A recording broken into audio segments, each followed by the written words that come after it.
महादेवांनी आपल्या डाव्या शरीराला, डाव्या अंगाला अमृत लावलं. त्या डाव्या शरीरामधून एक देवता प्रगट झाली. हुबेहूब महादेवता देवांसारखी, भगवान शंकरासारखी दिसणारी ती देवता म्हणजे भगवान विष्णू आहेत. ते भगवान विष्णू प्रगट झाले. त्यांनी महादेवांना नमस्कार केला. म्हणले, मला का निर्माण केलं, माझं कार्य काय आहे. महादेवांनी सांगितलं, तुम्ही तपश्चर्या करा, तुम्हाला तुमचं कार्य कळेल. आणि भगवान विष्णूंनी तपश्चर्याला प्रारंभ केला. शिव महापुराणामध्ये आलेले हजारो वर्ष तपश्चर्या केली भगवान विष्णूंनी, पण कोणीही प्रगट झालं नाही. काय करावं, पुन्हा आकाशवाणी झाली. म्हणले, तप करा, तप झाल्याशिवाय तुम्हाला फळ मिळणार नाही.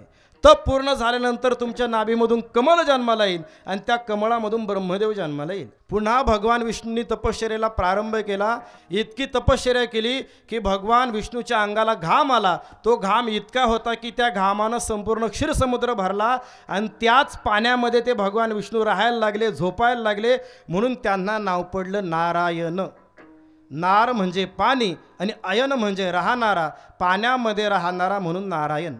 म्हणून आपल्या स्वयंभू नारायण देवाचं जर पूर्वीचं जर पाहिलं वर्णन, तर या ठिकाणी पूर्णपणे ही देवता पाण्यामध्येच राहत होती. तपश्चर्या अजून प्रारंभ आहे. त्या तपश्चर्याचं फळ म्हणून नाभेमधून म्हणजे बेंबूमधून कमळ जन्माला आलं आणि त्या कमळामधून ब्रह्मदेव जन्माला आले. आता ब्रह्मदेव बाहेर आल्याबरोबर पाहायला लागले, मला कोणी उत्पन्न केलंय, कोणी उत्पन्न केलं हे पाहायला लागले, पण बाहेर कोणी दिसाना. ज्या कमळामधून उत्पन्न झालेले, ज्या पद्मदलातून उत्पन्न झालेले आहेत, त्या कमळाच्या देठाला धरत धरत खाली यायला लागले की याचं मूळ सापडेल, कोण आहे ते मला कळेल. पण 100 वर्ष चालत होते, शिवपुराणात सांगितले, पण त्यांना त्याचं काय मूळ सापडलं नाही. आकाशवाणी सांगितलं, तप करा, तप केल्याशिवाय तुम्हाला याचं उत्तर मिळणार नाही. ब्रह्मदेवाने तपश्चर्या केली. आकाशवाणी सांगितलं, तुमच्या ठिकाणी सृष्टी उत्पन्न करण्याचं सामर्थ्य येईल. तप करायला प्रारंभ केला. त्या तपाचं फळ म्हणून स्वतः भगवान विष्णू समोर प्रगट झाले. ऐका, आता इथून पुढं खरी कथा आहे.